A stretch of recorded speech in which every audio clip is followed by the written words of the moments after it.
My name is Emily Carter. I'm 32 years old. Last Saturday, at my sister-in-law's extravagant wedding, I sat down and found a custom name tag at my seat that read, Housekeeper, in elegant gold lettering. My mother-in-law Patricia didn't even hesitate. She smiled with pure venom and announced loudly enough for the entire table to hear. How perfectly fitting. You've always been nothing more than the help who tricked my son into marriage. At least now everyone finally sees your real place. My sister-in-law Vanessa burst out laughing so hard she nearly spilled her champagne. Half the table joined her. I didn't shout. I didn't cry. I didn't make a scene.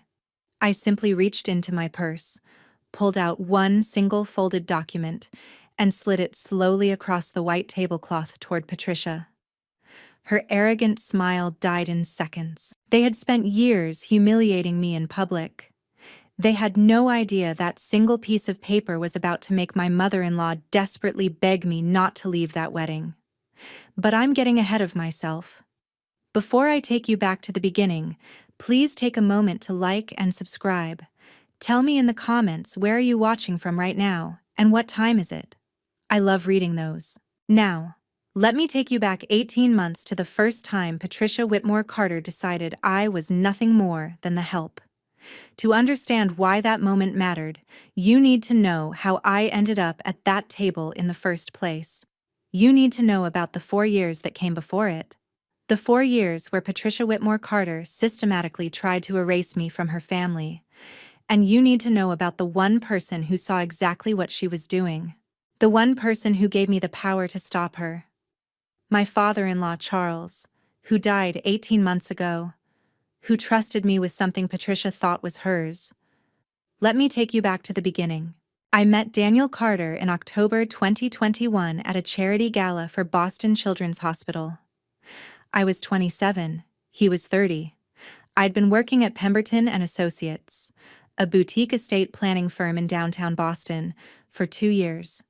I was good at my job. I understood trusts, wills, family wealth structures. I understood how money moves between generations and how families fight over it after someone dies. That knowledge would save my life later. But that night, I was just a young attorney in a black dress, bidding on a collection of rare legal textbooks at the silent auction. Daniel noticed. Most people were bidding on the Nantucket vacation packages and the Red Sox tickets. I was the only person interested in a 100-year-old set of Massachusetts estate law volumes. You're bidding on books? He said, smiling. Brave choice for a Saturday night. I like old things, I said. They remind you that problems aren't new. Just the people facing them. He liked that answer. We talked for an hour.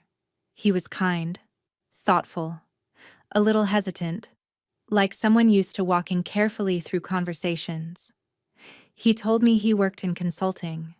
He didn't mention that the consulting firm was his family's office, that his mother managed the family money, that he'd never actually had a job outside the family structure. I found that out later. 5 months of dating, coffee dates, walks along the Charles River, dinners in the North End. He was gentle, cautious. He mentioned his mother's high standards 3 times before he introduced us. In March 2022, his mother invited me to Sunday brunch at the family brownstone on Beacon Hill. I should have known then. The brownstone was beautiful. 4 stories of red brick and white trim, black shutters, a brass door knocker shaped like a lion's head. Inside, everything whispered old money. Oriental rugs, oil paintings in gilt frames, a grandfather clock in the hallway that had been ticking since 1887. Patricia Whitmore Carter stood in the foyer wearing a cream cashmere sweater and pearls. Her hair was silver blonde, cut into a sharp bob. Her smile didn't reach her eyes. "So you're the attorney," she said. "Not, 'nice to meet you,' not, 'I've heard so much about you.'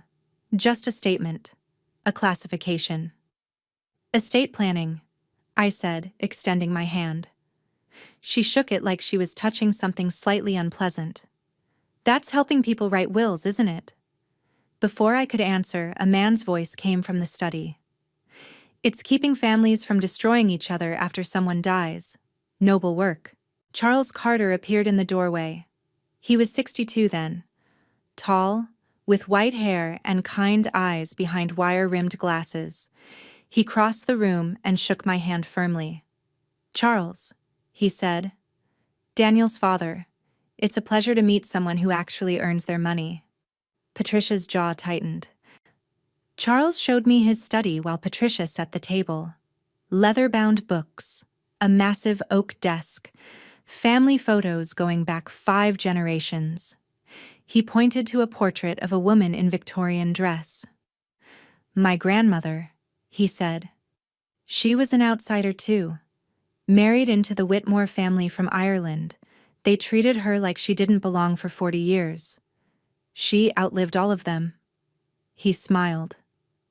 "The strong ones always do." I didn't understand what he was telling me then. Brunch was painful. Patricia asked me where I grew up. "Worcester." She wrinkled her nose. "Where I went to college. Boston University."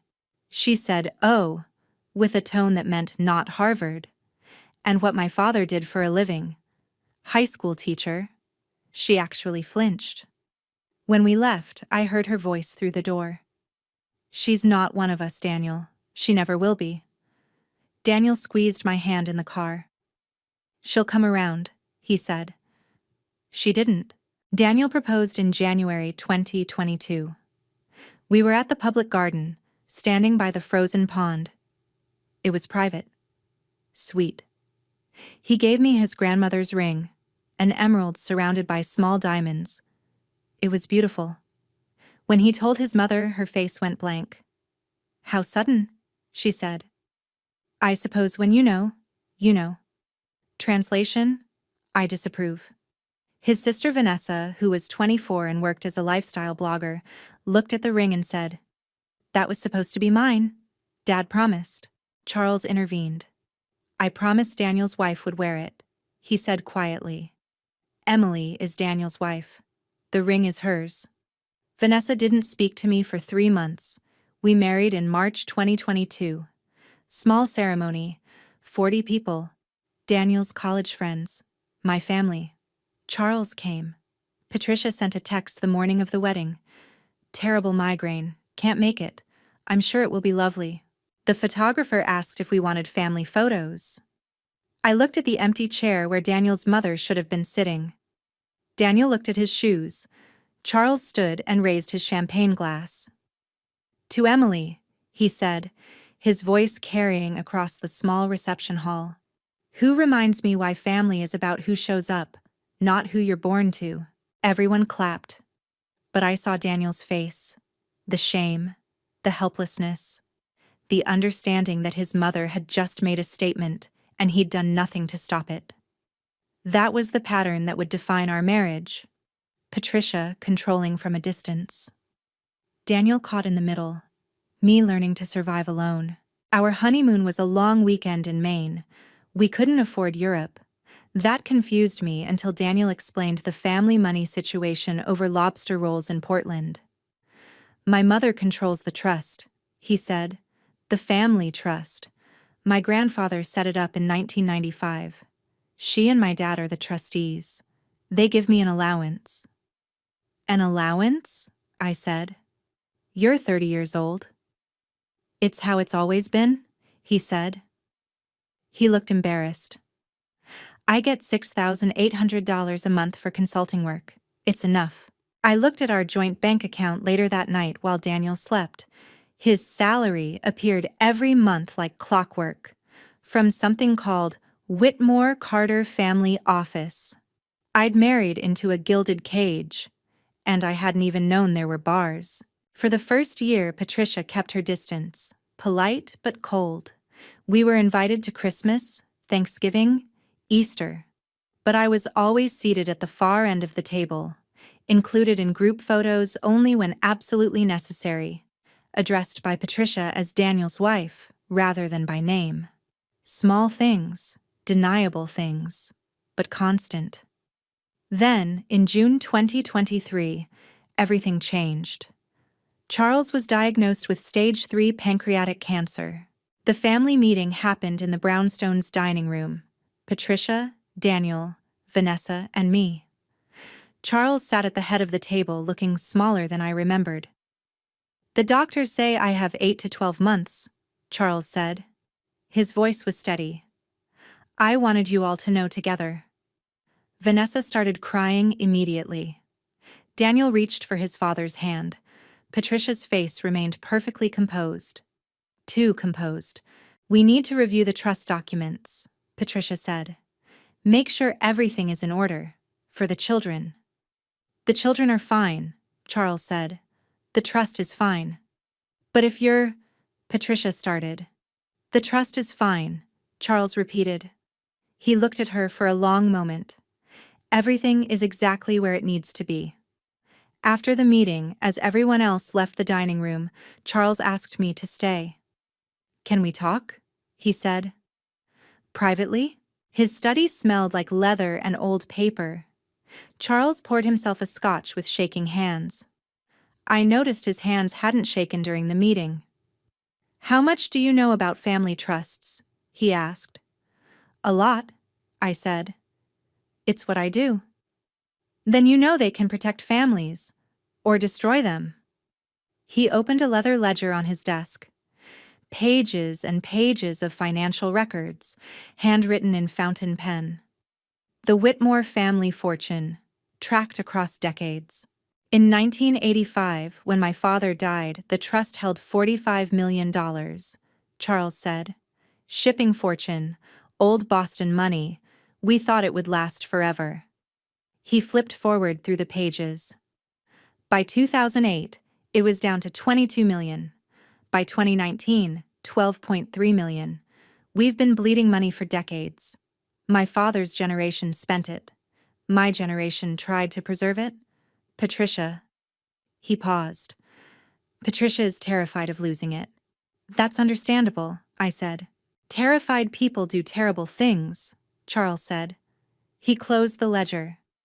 "Her father lost everything in the 2008 crash. She watched her family go from country clubs to food stamps in 2 years. She's spent our entire marriage terrified it will happen again. That terror makes her cruel." I thought of the empty chair at my wedding, the name forgotten at holidays, the seats at the far end of the table. "I've noticed," I said. Charles smiled sadly. "You're the only one strong enough to survive her. That's why I need your help." He explained the trust structure. The Whitmore Carter Family Revocable Living Trust, established in 1995. Charles was the primary trustee. Patricia was the co-trustee. The beneficiaries were Patricia, Daniel, and Vanessa. Annual distributions averaged $520,000 total. "When I die," Charles said, "the trust becomes irrevocable." Patricia thinks she'll control it then. She thinks she'll be the sole trustee. "Will she?" I asked. "No." Charles pulled out a document. "I amended the trust last month. When I die, 2 people will become co-trustees. They'll need to agree on every distribution over $100,000. They'll have complete discretion over trust management." He slid the document across the desk. I read the names. Lawrence Pemberton, my boss, senior partner at my firm, Charles' attorney for 30 years, and me. "Why me?" I whispered. "Because you're the only person in this family who earns their own money," Charles said. "That means you can't be bought, you can't be manipulated, and you can't be scared away by someone who controls your income." He paused. "You're the only person in this family who's free." In August 2023, I met Charles and Lawrence at our law firm. Theodore Brighton, Charles's personal attorney, brought the trust amendment. I signed as co-trustee, effective upon Charles's death. Lawrence shook my hand. "Emily, this is highly unusual," he said. "But Charles has been my client for 3 decades. If he trusts you, so do I." The trust was now valued at $12.3 million. Distributions were split. Patricia received 50%, $260,000 annually. Daniel and Vanessa each received 25%, $130,000 each. Don't tell Daniel yet, Charles said as we finished. Don't tell anyone. When I'm gone, you'll understand why. In January 2024, 3 months before he died, Charles called another meeting. Just me, Lawrence, and him. He wanted to add one more amendment. A conduct clause. If any beneficiary publicly humiliates or financially harms another family member, Charles said, reading from his handwritten notes, the trustees have discretion to suspend that beneficiary's distributions for up to 24 months. His handwriting was shakier now, smaller. This is about Patricia, I said. This is about protecting whoever she targets next, Charles said. I think that might be you. He handed me a sealed envelope. Cream-colored paper. Heavy. Sealed with actual wax. Stamped with the Whitmore family crest. Don't open this until after the funeral, he said. It explains everything. 3 weeks later, in March 2024, I visited Charles in the hospital. Patricia had stepped out for coffee. Charles's skin was gray, his breathing labored, but his eyes were clear. He squeezed my hand. Don't let her make you small, he said. You're stronger than she is. She's going to test you. Remember you hold the keys. Patricia returned. Charles let go of my hand and closed his eyes. He died 3 weeks later, April 8th, 2024. I was 30 years old. King's Chapel in Boston, April 10th, 2024. 200 people in dark suits and black dresses. Old money families. Society people. The kind of crowd that notices everything and judges silently. I sat 3 rows back. Patricia had arranged the seating. Family in the front rows. Extended family behind them. Then friends. Then me. Daniel sat in the front with his mother and sister. He glanced back once. His face said sorry, but he didn't move. Patricia's eulogy was perfect, practiced. She talked about Charles's love of tradition, his dedication to family legacy, his desire to preserve what generations had built. She didn't mention that he died knowing she'd been bleeding the trust dry. She didn't mention the amendments he'd made without her knowledge. At the cemetery, Patricia's sister Helen leaned close to Patricia and whispered, "Is it true? He changed the trust?" Patricia's face went from composed to ice. "We'll see," she said. The reading happened 2 days later at Theodore Brighton's office. Dark wood paneling, oil paintings of stern judges. Patricia wore all black and sat with perfect posture. Daniel and Vanessa flanked her. Theodore cleared his throat.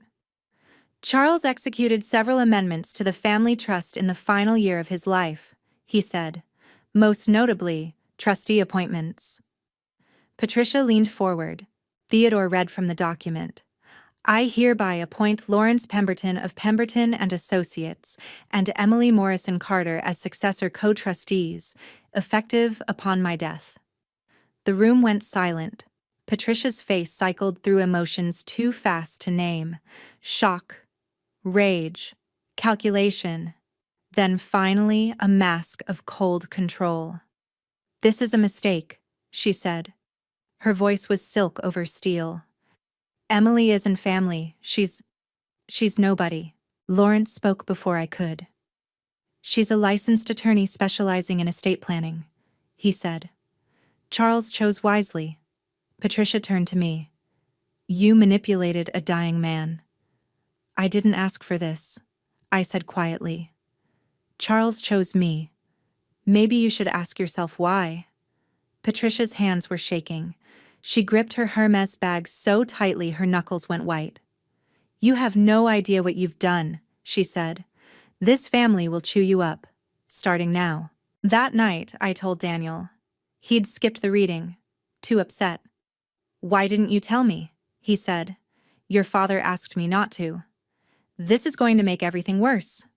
He was pacing our bedroom. Mom is. She's not going to forgive this.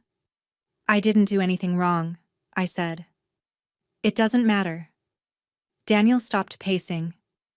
You're between my mother and money. That's not wrong. It's just dangerous. I realized then that my husband wasn't going to protect me. He loved me. But he loved his mother more. Or feared her more. I couldn't tell the difference anymore. That night I opened Charles's sealed envelope. 3 pages in his shaky handwriting. Emily, you remind me of my mother. She was an outsider too. Patricia made her final years miserable. I won't let history repeat itself. The trust gives you power. Use it to protect yourself. I couldn't stand up to Patricia. I was too tired, too guilty, too loyal to a marriage that died years ago. But you're not. You're strong enough to do what I couldn't. Check the 2022 and 2023 trust withdrawals. Something isn't right. I don't have the energy to investigate anymore. But you will. She'll come after you. She'll try to isolate you, humiliate you, make you so miserable you quit. Don't let her win. C.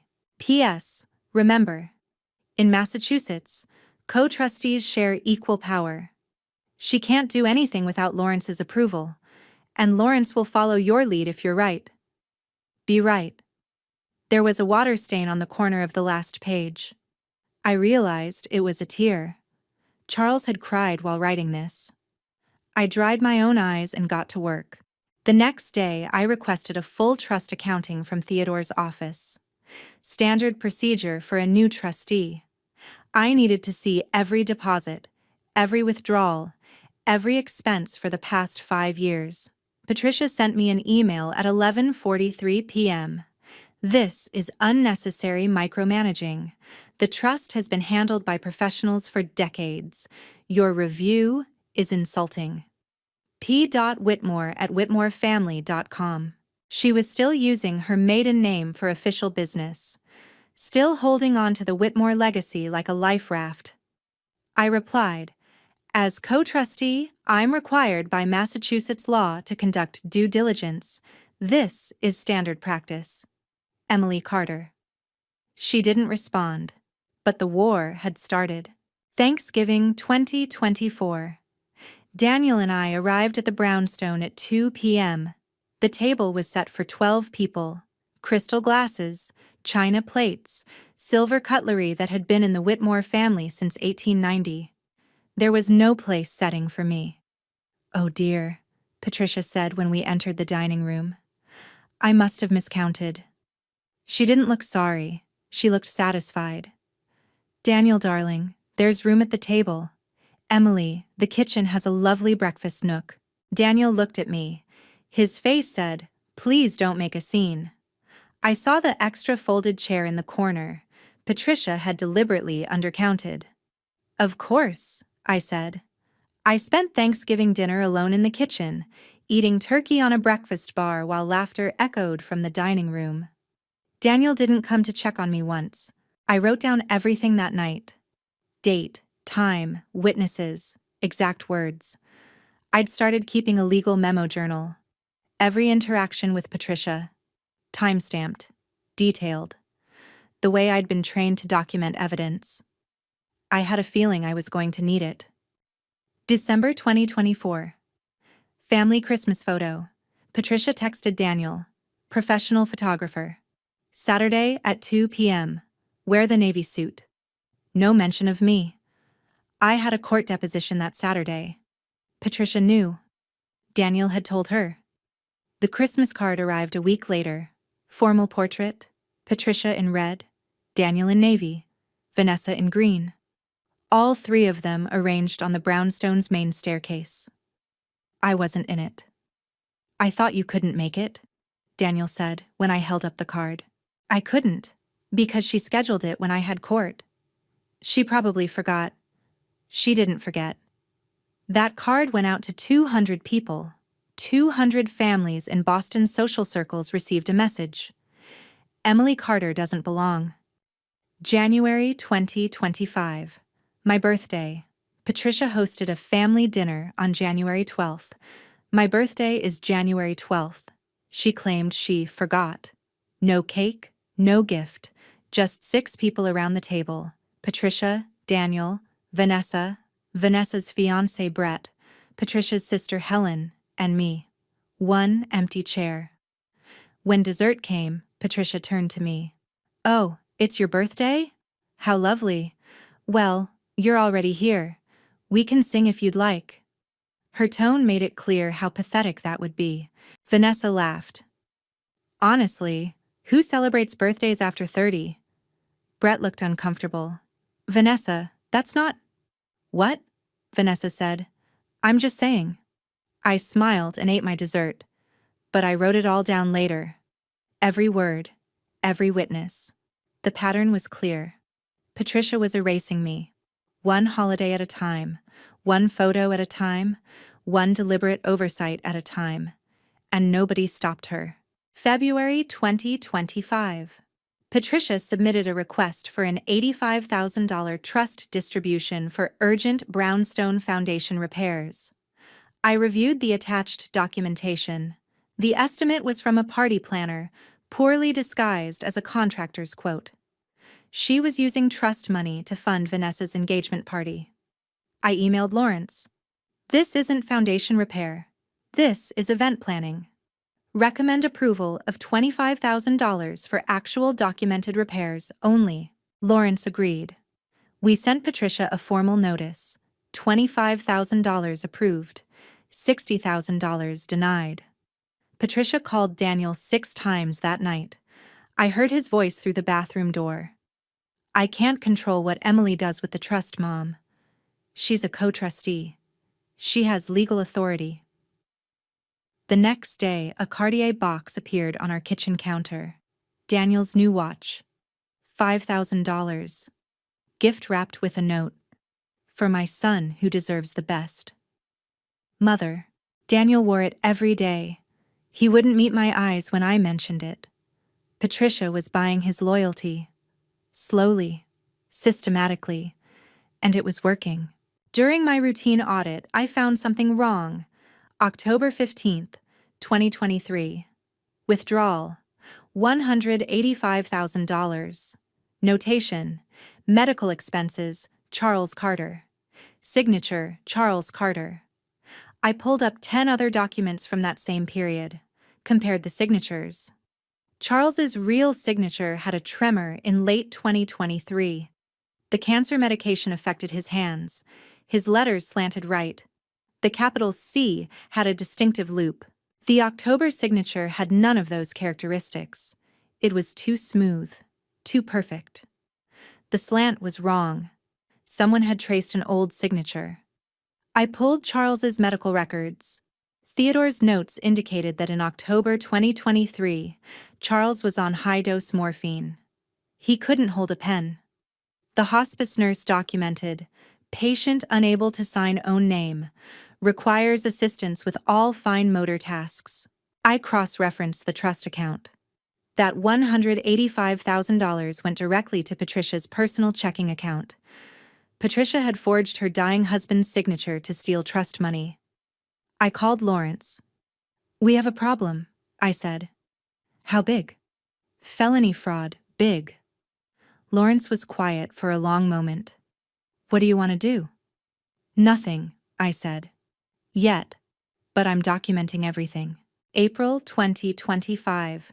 Easter. Family gathering at the brownstone. Professional photographer taking candids for Patricia's annual holiday album. Every time the photographer raised her camera, Patricia physically positioned people. "Daniel, stand here. Vanessa, next to your brother. Perfect." Everyone smile. I stood 5 feet away, not called into a single frame. The photographer looked uncomfortable. She clearly knew what was happening, but she didn't intervene. Later that week, Vanessa posted the photos to Instagram. Her caption, "Family means everything." She tagged everyone except me. 18,000 followers saw that message. Emily Carter is not family. Daniel suggested couples therapy. I agreed. I'd been suggesting it for months. Our first session, the therapist asked Daniel about his concerns. "My mother thinks Emily might not be thinking clearly since Dad died," Daniel said. "She's worried about Emily's judgment." I stared at him. "Your mother said I'm mentally unstable?" "Not unstable, just stressed. She thinks the trust responsibility is too much for you." Patricia had been gaslighting Daniel for months, planting seeds of doubt, making him question my mental state, my competence, my stability. I asked for individual sessions after that. Just me and the therapist. "Your husband has been emotionally enmeshed with his mother his entire life," the therapist said during our third session. "He doesn't know how to choose you without feeling like he's betraying her. That's not your fault. But it is your reality." I started preparing for the possibility that my marriage might not survive this. Before all of this escalated completely, Vanessa announced her engagement to Brett Ashford at a family dinner. Patricia was ecstatic. Brett came from Greenwich money, hedge fund family, the kind of match Patricia had always wanted for her daughter. "Finally," Patricia said, "a wedding we can actually celebrate properly." She looked at me when she said it. My wedding. The one she'd skipped. The one she'd called a quick little ceremony. Vanessa beamed. "And Mother, I want a real wedding. Spring 2026, at the Fairmont, like you always planned." Patricia hugged her. "Of course, darling, whatever you want." That's when Patricia submitted the budget request to the trust. $280,000 for Vanessa's wedding. Venue, catering, flowers, dress, band, photographer, honeymoon. Lawrence and I reviewed every line item. The numbers were high, but within reasonable parameters for a luxury Boston wedding. And technically, family celebration fell within the trust's discretionary distribution guidelines. "Approve it," I told Lawrence. "I don't want to give her ammunition." Lawrence hesitated. "Are you sure?" "She'll say I'm being petty if we deny it. Let her have the wedding. Let her think she's winning." What I didn't tell Lawrence was that I'd noticed something odd about the budget. The honeymoon expenses were $95,000, 34% of the total. 3 weeks in Europe, first-class flights, 5-star hotels. That money wouldn't be distributed until after the wedding, and it required both trustees' signatures. I had leverage. I just needed to wait for the right moment to use it. That moment came earlier than I expected. A piece of mail was delivered to our apartment by mistake. The building's mailman had mixed up unit numbers. The envelope was addressed to Patricia W. Carter, but at our address. It was already torn open. Inside, a foreclosure warning from Harbor Bank. Patricia had a $2.8 million mortgage on the Beacon Hill brownstone. Monthly payment, $18,500. She was 120 days overdue. 4 missed payments. Total owed with penalties, $74,000. Foreclosure proceedings would begin in 90 days. I pulled public property records that night. The brownstone had been purchased in 1988 and titled solely in Patricia's name. In 2019, she'd taken out the mortgage. $2.8 million against a property worth approximately $4.1 million. I pulled the mortgage application. She'd listed her annual income as $420,000, salary from Whitmore Family Office. There was no Whitmore Family Office. There never had been. It was just a name for trust distributions. But trust distributions weren't salary. They were beneficiary payments. Patricia had committed mortgage fraud. She'd misrepresented her income to obtain a loan. I did the math. Patricia received $260,000 per year from the trust. Her lifestyle expenses, clubs, travel, property taxes, staff, ran about $380,000 per year. The mortgage was another $222,000 annually. She needed $602,000 per year to maintain her life. She was getting $260,000. The shortfall was $342,000 per year. Patricia had been covering the difference with credit cards and loans, and, apparently, by forging her dying husband's signature to steal from the trust. She was desperate. Desperate people make mistakes. I filed the foreclosure notice in my records and waited. January 2025. Vanessa announced the wedding date. April 11th, 2026. Saturday. Spring in Boston.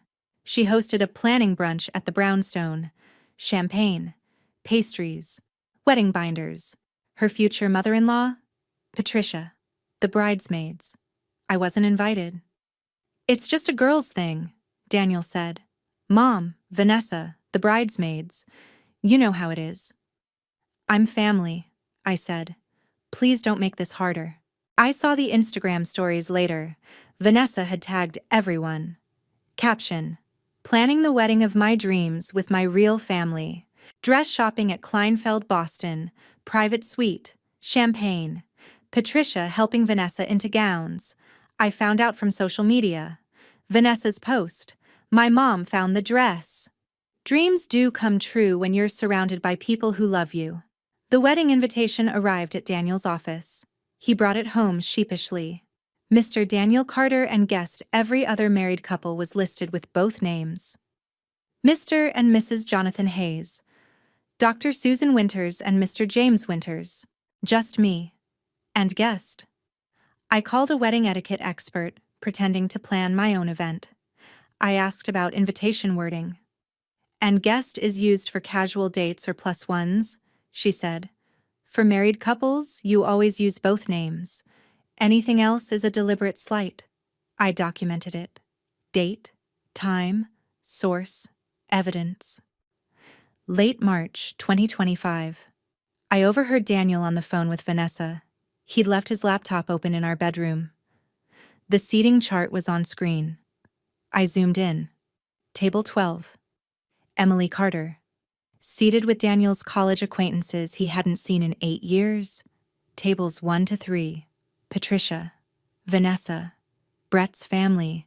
Extended Whitmore relatives. There was a notation in the margin. Patricia's handwriting. Keep EC away from photos. I made a decision that night. I installed a memo app on my phone. Every interaction with Patricia I would write down immediately after. Full details, witnesses, exact quotes. Massachusetts didn't require two-party consent for written documentation of conversations I was part of. I couldn't record her voice, but I could document her words. By April 2026, I had 64 detailed memos. Each one time-stamped, each one witnessed, each one filed in the cloud. Patricia was building a case against herself. She just didn't know it. February 2026, the threatening dinner. Patricia invited us to a formal dinner at the Brownstone. 24 people, extended family, Brett's parents, society friends. Patricia's toast: to family, those born into it, and those who join it. We welcome everyone who truly belongs. She paused, looked at me, and we forgive those who forget their place. Half the room missed the implication, half didn't. Brett's parents exchanged glances. Helen looked uncomfortable, but no one said anything. After dinner, I helped clear plates. The only woman who did. Patricia didn't offer. Vanessa didn't offer. I was the only one treating the gathering like work. In the kitchen, I heard Patricia's voice through the swinging door. She's too stupid to know when she's being insulted. Makes it almost too easy.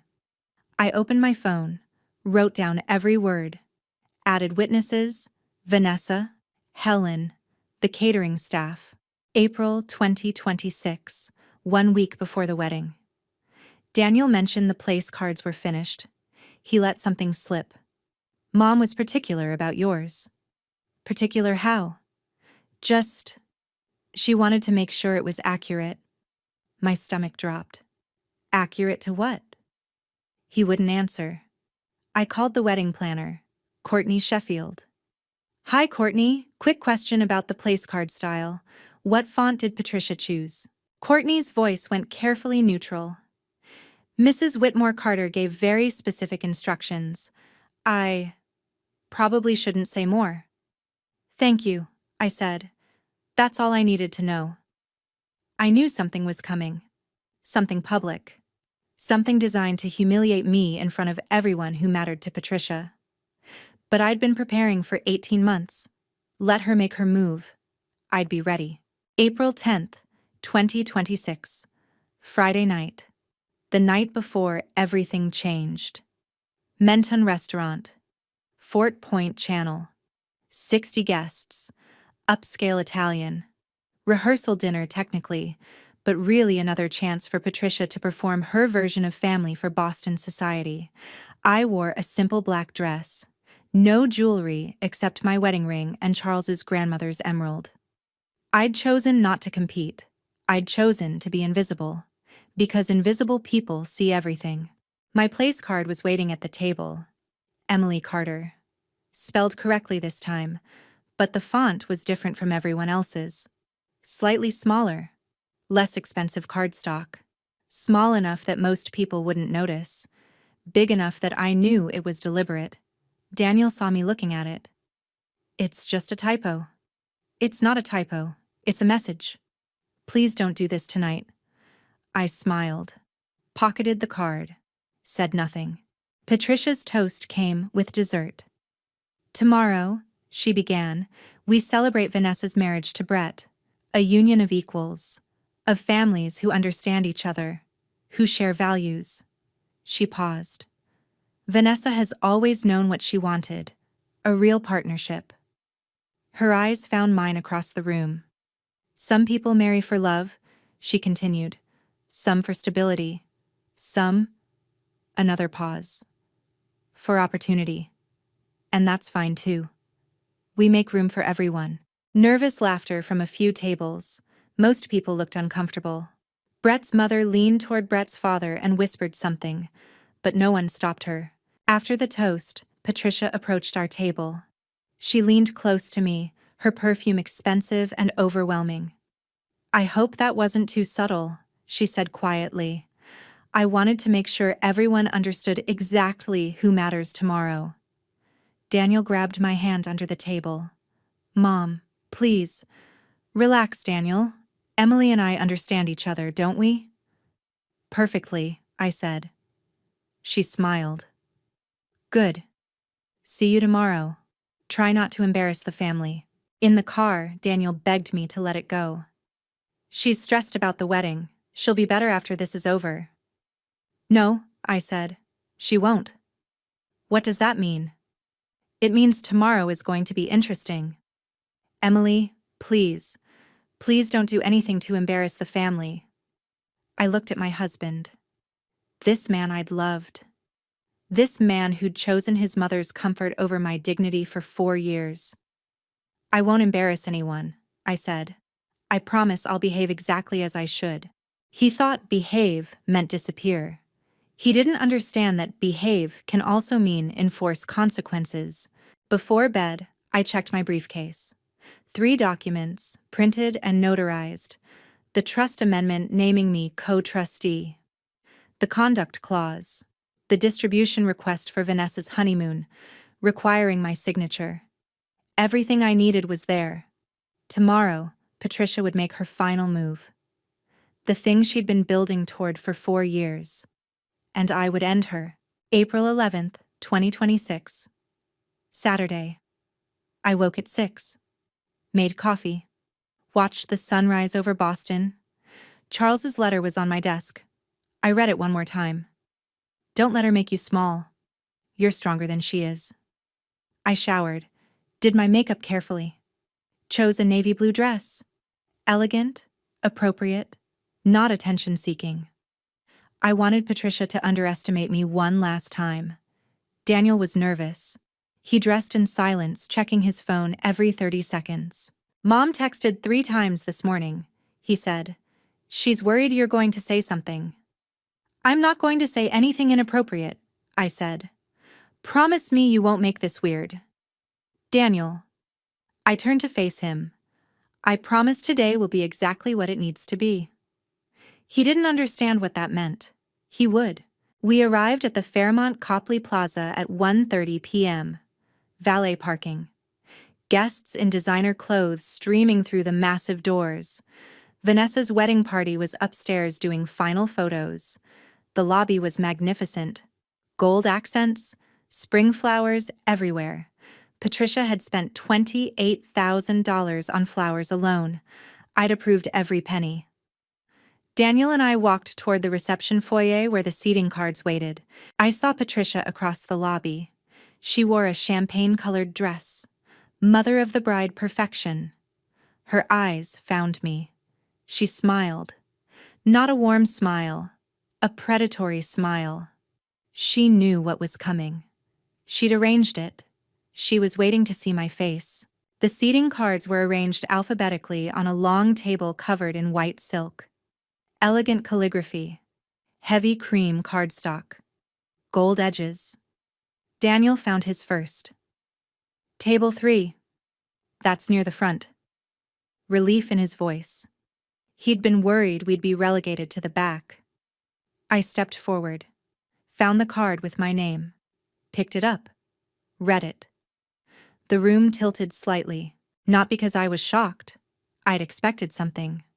But seeing it in black and gold calligraphy, professionally printed, deliberately placed, it was breathtaking in its cruelty. The card didn't say Emily Carter. It said, Housekeeper. Same elegant font as everyone else's cards, same gold edges, same heavy cardstock. Professionally done, intentional. Daniel saw it. His face went pale. Oh my God, Emily, I didn't know. I swear I didn't. The wedding coordinator rushed over, mortified. That's a mistake. I don't know how that happened. Let me fix it. Don't, I said. My voice was perfectly calm. It's fine, I'll keep it. I folded it carefully, put it in my purse. The coordinator and Daniel both stared at me, confused by my reaction. Where's Patricia? I asked. By the champagne fountain. Thank you. I picked up my briefcase and walked across the reception hall. Patricia stood near the champagne fountain, surrounded by her society friends. They were laughing, drinking, celebrating. She saw me approaching, whispered something to the woman next to her. They both smiled. I reached the group. Patricia, could I have a moment? She took a sip of champagne. I'm busy with guests, Emily. Can't this wait? No, it can't. It's about the place card. Her eyes gleamed. She wanted to do this here. In front of witnesses. She wanted an audience for my humiliation. Was there a problem? She asked. Innocent tone. Viper smile. There wasn't a problem, I said. It was very clear. You labeled me housekeeper. I just wanted to make sure we're all being clear about our roles here. The circle went quiet. 12 people stopped talking and turned to watch. Patricia set down her glass. Well, if we're being honest, Emily, you've never quite fit into this family. Some people are born to certain positions. Others. She shrugged. Support from the sidelines. 2 people gasped. Brett's mother looked horrified. Patricia's sister Helen stepped back. But Patricia was too committed to stop now. I think it suits you, Patricia continued, her voice louder now. You've always been more service-oriented than family. Vanessa appeared at her mother's elbow. She'd heard the last part. She started laughing, nearly spilling her champagne. I nodded slowly. Support from the sidelines. Is that how you see it? I see things as they are, Patricia said. I always have. Good, I said. I opened my briefcase. I want to make sure I understand. You see me as someone who's here to serve? Someone with no real role in this family? You married into this family, Patricia said. Her confidence was absolute now. You didn't build it. There's a difference.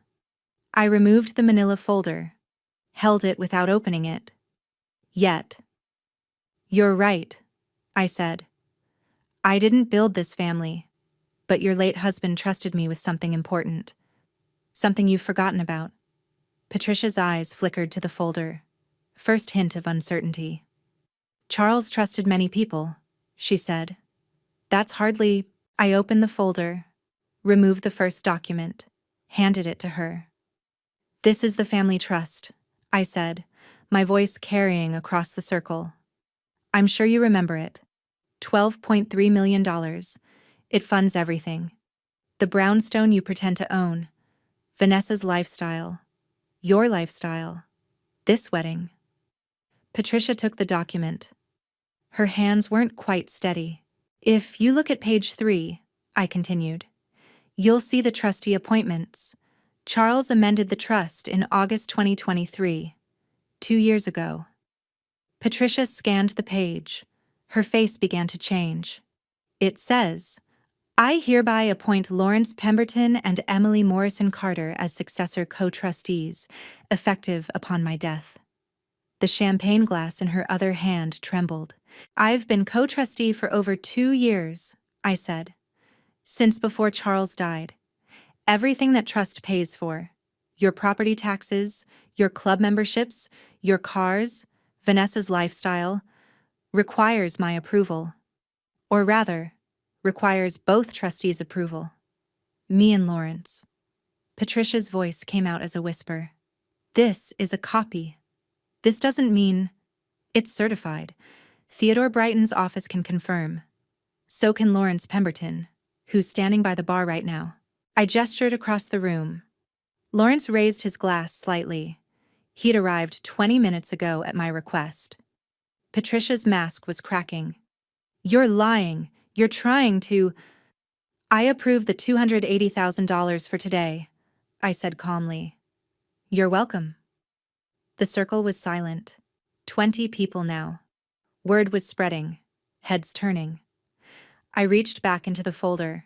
This, I said, pulling out the second document, is the distribution request for Vanessa's honeymoon.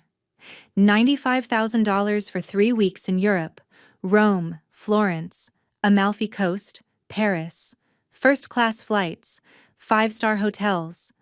It's quite lovely. Vanessa had appeared now, still in her pre-ceremony getting-ready dress. What's happening? I held up the document so Patricia could see the signature lines. Lawrence's signature was already there. Mine was blank. I approve the deposits, I said. The hotels are booked. The flights are reserved. But the final distribution, $62,000, requires both trustees' signatures. Due by midnight tomorrow. Patricia's voice broke. You signed that. You approved everything. I approved the deposits. The final payment requires my signature, which I haven't given yet. Vanessa made a small sound. The honeymoon. Brett, we leave Monday. Patricia grabbed my arm. You can't do this. Charles wouldn't have... I pulled my arm free. Removed the third document. Your late husband added a clause to the trust in January 2024, I said. 3 months before he died. It's called a moral conduct clause. I read from the paper. Trustees have discretion to suspend distributions if beneficiaries engage in actions that publicly humiliate or financially harm family members. The room was dead silent now. 40 people watching. Public humiliation, I repeated. Like, for example, labeling your daughter-in-law as a housekeeper at a family wedding in front of 200 guests. Patricia's face had gone from red to white. You wouldn't... The clause allows suspension of distributions for up to 24 months, I continued. That includes all discretionary payments, honeymoons, property taxes, club dues, car payments, everything. I held up one more paper. This is from October 2023, I said quietly. A withdrawal for $185,000, signed by Charles Carter. Except Charles couldn't hold a pen in October 2023. He was on morphine in hospice. The signature doesn't match. Someone traced it from an older document. Patricia's eyes went wide. She knew I knew. Forging a trust document is a felony, I said. It carries up to 30 years in federal prison. Brett's father, a retired attorney, spoke from the edge of the crowd. Are you saying someone forged a deceased person's signature? I'm saying the signature is questionable, I said, and that as co-trustee, I have a legal obligation to investigate potential fraud. Patricia grabbed my wrist. Her voice was barely audible. What do you want? What I've always wanted, I said. Respect, acknowledgement, an end to the humiliation, and an apology. I can't. You have two options, I said, loud enough for everyone to hear. Option 1. You announce right now in front of these witnesses that the name tag was wrong, that I am family, that you're sorry. Option 2. I leave. Now. The honeymoon funding gets denied tomorrow. And I ask Lawrence to launch a full forensic audit of every trust transaction for the past 5 years. I stepped closer so only she could hear. Including the mortgage fraud, I whispered. The $2.8 million you borrowed by claiming trust distributions were salary. That's federal fraud, Patricia. The bank will want their money back when they find out. And they'll sue the trust to get it. You'll lose everything. Her eyes filled with tears. You know about that? I've known for a year. I've been documenting everything. Lawrence appeared beside me. Patricia, I strongly suggest you cooperate. Emily's acting within her trustee authority. And if there's been fraud, we have a legal obligation to report it. Patricia looked around. 40 people watching her collapse, her perfect society mask cracking in public. This was her worst nightmare. Not losing the money, losing face. She took a shaking breath. There was a mistake, she said, her voice barely carrying. With the place card, Emily is family. I apologize. Not a mistake, I said. Say what it was. Patricia closed her eyes. Humiliation. I apologize for the humiliation. Vanessa was crying now. The honeymoon. Is it safe? Mother, what did you do? Patricia couldn't answer. I turned to Vanessa. Your honeymoon is secure if your mother follows through. Otherwise, no. The final payment won't be approved. Brett's mother pulled Brett aside. I heard her whisper, We need to talk to you. Tonight. Helen approached Patricia, her face showing something between pity and disgust. Patricia, I think you need to leave. Before this gets worse. But Patricia couldn't leave. It was her daughter's wedding. Leaving would be admitting everything. She had to stay and watch everyone know. Lawrence touched my elbow. My office. Monday. We need to discuss next steps. I nodded. The crowd began to disperse, whispers spreading like wildfire. By the time the ceremony started, every single person at that wedding would know. Patricia Whitmore Carter, Boston Society matriarch, had just been deposed by the daughter-in-law she'd called a housekeeper. The ceremony started 30 minutes late. Vanessa walked down the aisle in her $18,000 Vera Wang dress, her face still puffy from crying. Brett waited at the altar looking shell-shocked. Patricia sat in the front row, her makeup streaked, staring straight ahead. I sat in the third row. Patricia had moved me forward per our agreement. Daniel sat next to me, gripping my hand so tightly it hurt. You humiliated my mother at my sister's wedding, he whispered. Your mother humiliated me for 4 years, I whispered back. Today, she paid for it. What happens now? That depends on your mother. The officiant began. Dearly beloved, we are gathered here today. When he reached, if anyone objects to this union, there was a long, horrible pause. Everyone glanced at me. I said nothing. Smiled slightly. The ceremony continued. Vanessa's voice shook through her vows. Brett's parents watched with expressions somewhere between concern and calculation. When the recessional music played, I saw Brett's mother lean toward Brett's father. She was already making contingency plans, already considering how to protect their son from this family. Patricia had spent $280,000 to unite two prominent families. Instead, she'd exposed herself in front of everyone who mattered to her. The irony was almost too perfect. The reception unfolded like a nightmare disguised as a celebration, tables filled with guests who'd witnessed the confrontation, whispers behind hands, phones out. I saw at least 5 people typing texts, probably to friends who weren't at the wedding. By midnight, half of Boston society would know the story. Patricia sat at table 1, barely touching her food. Vanessa sat beside her, alternating between glaring at me and crying. Brett's parents sat at table 2, having what appeared to be a very serious conversation with their son. The photographer approached. "Family photos." Patricia stood mechanically. "Vanessa, Brett, Daniel." The photographer looked at me. "And Emily?" Silence. Patricia's voice was flat. "Yes. Emily too." I joined the photos. Stood next to Daniel. Patricia's smile looked like broken glass. The photographer took the shots quickly, sensing the tension. Later, I saw Vanessa look at the preview on the photographer's camera. She whispered to her maid of honor, "I hate this." But the photos existed. I was in them. Proof that I belonged. After 4 years of erasure, I was finally visible. Before the cake, Patricia took the microphone. The room went silent. Everyone knew something was coming.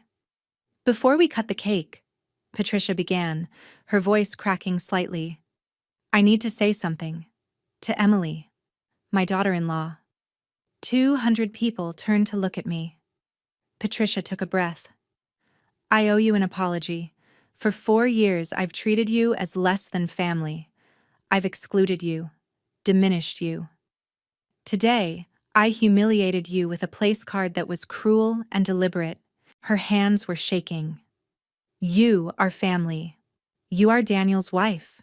You have earned respect that I failed to give." She looked at me. "I'm sorry."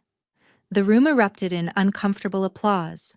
Not celebration, just acknowledgement. 40 phones recording. This would be online within the hour. Patricia handed the microphone back to the DJ and collapsed into her chair. Vanessa put her arm around her mother's shoulders. I felt no satisfaction, no triumph. Just exhaustion. This wasn't a victory, it was survival. During dinner, guests approached me one by one. Brett's mother. "I had no idea Patricia treated you that way. I'm so sorry we didn't notice." "Most people don't," I said. "That's how it works." Helen, Patricia's sister. "You did the right thing. I should have stood up for you years ago. I'm a coward."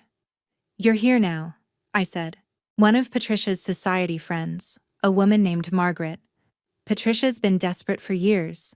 Since Charles's diagnosis. We all knew, but no one wanted to say anything." "Knew what?" "That she was running out of money, that she'd mortgaged everything. She was trying so hard to keep up appearances." I thought about that.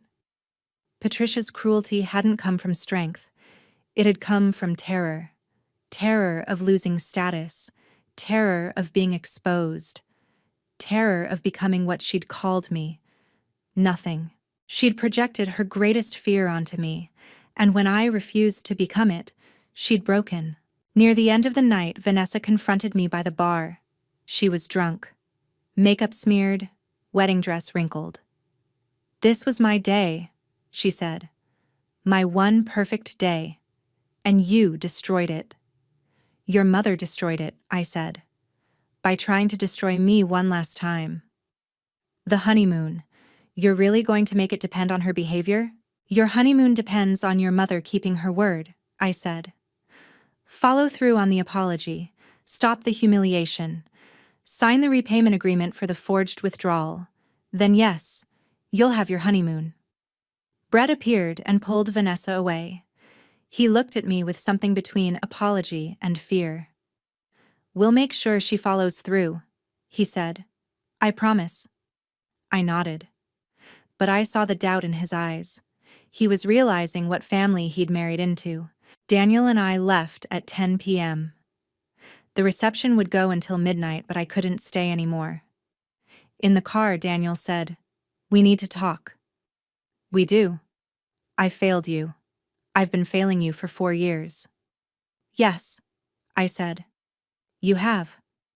I don't know if I can change. I don't know if I'm strong enough." "Then you need to figure it out," I said. "Because I won't live like this anymore." We drove home in silence. I woke to 17 missed calls, 10 from Patricia, 5 from Vanessa, 2 from Helen. Daniel had slept in the guest room. I found him in the kitchen, staring at his phone. "Mom's been calling all night," he said. "She wants to talk to you." "I'll talk to her tomorrow, after I see Lawrence. Vanessa's flight leaves tomorrow morning, 8:45. "I know. Are you going to sign?" "That depends on what Patricia signs today." At noon, Lawrence called. "Patricia's here, with Theodore Brighton. She wants to sign the repayment agreement." "I'll be there in 30 minutes. Lawrence's office. Dark wood. Law books lining the walls. Patricia sat across from Lawrence's desk, looking 20 years older than she had on Friday. Theodore Brighton, her attorney, sat beside her. "My client is prepared to sign an agreement repaying the $185,000 withdrawal over 36 months. I reviewed the document. Monthly payments of $5,139 for 3 years. It would strain Patricia's budget significantly. But it was possible." "What about the mortgage fraud?" I asked. Theodore stiffened. "We deny any fraud occurred." "Then we'll let the bank determine that during foreclosure," I said. "When they discover Patricia misrepresented trust distributions as salary, they'll pursue criminal charges." Patricia's voice was hollow. "What do you want?" "I want you to admit what you did," I said. "I want you to acknowledge the forgery. And I want a written statement saying you won't contest any future trust decisions I make." Theodore started to object. Patricia held up her hand. "I'll sign," she said. "Just let Vanessa have her honeymoon, please. She didn't do anything wrong." I looked at this woman who'd tried to erase me, who'd called me a housekeeper, who'd stolen from her dying husband. I felt no pity, but I felt no cruelty either. "Sign," I said, "and I'll approve the payment by 6 p.m. today." Patricia signed. Her hand shook so badly she had to steady it with her other hand. Theodore witnessed. Lawrence notarized. I took the documents and drove to the bank. Signed the honeymoon distribution. $62,000, transferred to the travel agency. At 5:47 p.m., I texted Vanessa, "Honeymoon secured. Flights confirmed. Have a safe trip." She didn't respond. That evening, Daniel came home with a business card. "Dr. Rachel Morrison," he said. "Therapist, specializes in family enmeshment. I have an appointment Thursday." "Good," I said. "I need to see it consistently," he said. "For months. Not just a few sessions. I need to actually change." "Yes, you do." He sat down across from me. If I can't choose you over her, what happens to us?" "Then we'll have a different conversation," I said. "But let's see if you can do the work first."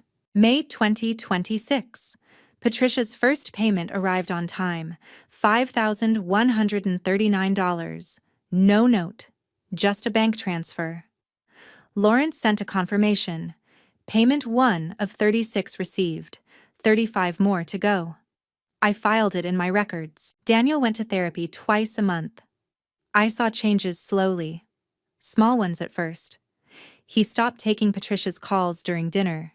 He started saying no when she asked him to convince me to approve distributions without review. He removed the $5,000 Cartier watch she'd given him and put it in a drawer. "It felt like a leash," he said. In June, Patricia called and asked Daniel to pressure me into reducing her repayment amount. She was struggling financially. "That's between you and Emily," Daniel said. "It's not my business." Patricia hung up on him. Daniel looked shaken, but he didn't call her back. "How did that feel?" I asked.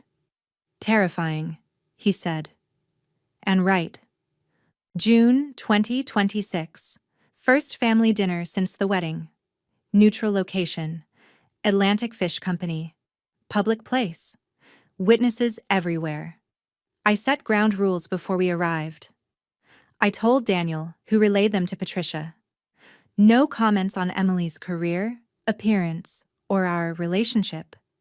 Include Emily in conversation. Treat her like family. If any rule is violated, we leave immediately. Patricia agreed. Dinner lasted 90 minutes. Patricia was stiff but compliant. She used my name 3 times, the first time I'd heard my name from her mouth in 4 years. She asked about my work. A real question, not a veiled insult. "We're handling a complicated trust litigation," I said. "Siblings fighting over a deceased parent's estate." "Do you enjoy it?" Patricia asked. "I do. I like helping families avoid destroying each other over money." The irony hung in the air. Patricia looked at her plate. Helen was there too, serving as a buffer. At the end of the meal, she hugged me. "You gave her a chance to be better," Helen said quietly. "Most people would have destroyed her completely. You showed mercy." "I showed consequences," I said. "Mercy is what came after." Daniel set a boundary. Patricia called asking him to convince me to approve an extra $15,000 distribution for a charity gala table. "No," Daniel said. "That's trust business. Submit it properly to Emily and Lawrence." "But she'll deny it out of spite." "Then you should have thought about that before you treated her like a servant." Silence on the other end. Then, "I raised you better than this." "You raised me to fear you," Daniel said. "That's not the same as raising me well." He hung up. His hands were shaking. I held them. "I'm proud of you," I said. "It's still hard." "It should be. You're rewiring 35 years of conditioning." Third payment arrived. Then fourth. Patricia was keeping her word. Vanessa returned from her honeymoon. Posted photos. She didn't tag me, but she didn't exclude me either. Progress, I suppose. Brett's family had apparently had several conversations with him about the Whitmore-Carter family dynamics. Helen told me they'd insisted on a prenuptial agreement before the wedding. Vanessa had been furious. She thought love meant complete trust, Helen said. But Brett's parents are pragmatic. They saw what Patricia is. They're protecting their son. I couldn't blame them. July 22nd, 2026. A letter arrived from Theodore Brighton's office. Heavy envelope, cream-colored paper. My name in Theodore's formal script. Inside, a letter from Charles. Not the one I'd opened after his death. A different one. With instructions for Theodore to deliver it 6 months after Emily's public confrontation with Patricia. Theodore had written a note. "Charles predicted this would happen. He asked me to wait until you'd established your authority before giving you this. TB." I opened Charles's letter. "My dearest Emily, if you're reading this, you stood up to Patricia. I knew you would. You're stronger than I ever was. I couldn't protect my mother from Patricia's cruelty. She spent her final years isolated and miserable in that brownstone. Patricia made sure of it. Excluded her from family photos. Seated her in corners. Called her Daniel's grandmother instead of using her name. Sound familiar? Patricia does to others what was done to her. Her father's family treated her like trash when they lost their money, so she became the person who judges everyone else's worth. It's not an excuse. It's just an explanation. I gave you the trust because you were my second chance. My chance to protect someone the way I couldn't protect my mother. My chance to ensure history didn't repeat itself. I also did it because I loved you, not romantically, but the way a father loves a daughter. You reminded me what it felt like to be proud of someone, to admire their strength, their integrity, their refusal to become small. Daniel is a good man, but he's weak where Patricia is concerned. You know this already. Whether you stay with him is your choice, but know that I'm grateful you became part of this family. You made it better just by refusing to disappear. The trust is yours to manage now. Use it wisely. Use it fairly. But use it to protect yourself first. You earn the right to be treated like family. Never forget that. With deep affection and respect, Charles. I read the letter 3 times, then sat on our couch and cried for the first time since the wedding. Not from sadness, from relief. Charles had seen me, really seen me, and he'd given me the tools to save myself. That evening, I showed the letter to Daniel. He read it quietly. When he finished, he said, "My father was a better man than I realized." He was. I'm trying to be more like him. Less like her. I know, I said. I see you trying. We sat together in silence. It wasn't healed yet, but it was healing. October 2026. Patricia made her 10th payment on time, 26 more to go. Daniel's therapist said he was making real progress. He'd set boundaries with Patricia 3 more times. Each time was easier. Vanessa and Brett moved to Greenwich, closer to his family. Vanessa still didn't like me, but she was polite now. Brett's influence, probably. Helen invited me to her book club. I went. Met women who'd known Patricia for decades. They had stories. Quietly, they told me I'd done what they'd wanted to do for years. "She was terrified of you," one woman said, "because you were everything she'd tried to be. Educated, independent, strong, and you didn't need her approval." Lawrence and I managed the trust smoothly. Patricia submitted requests properly now. We approved reasonable expenses, denied unreasonable ones. She never complained. The brownstone was still at risk of foreclosure. Patricia was making minimum payments, but the bank was watching. Eventually, she'd have to sell, downsize, join the real world. Part of me felt sorry for her, losing the last symbol of her family's wealth. But mostly, I just felt free.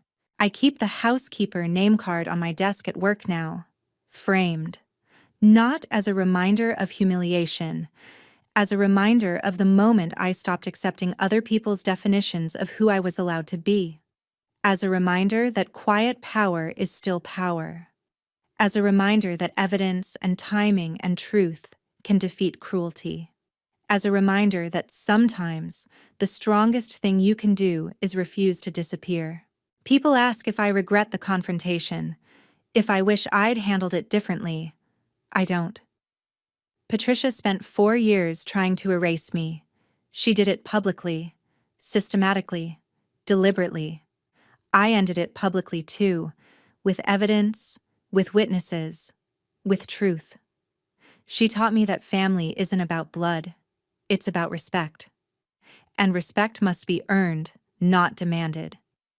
Charles gave me power, but I gave myself permission to use it. That's the difference between a victim and a survivor. I chose to be a survivor.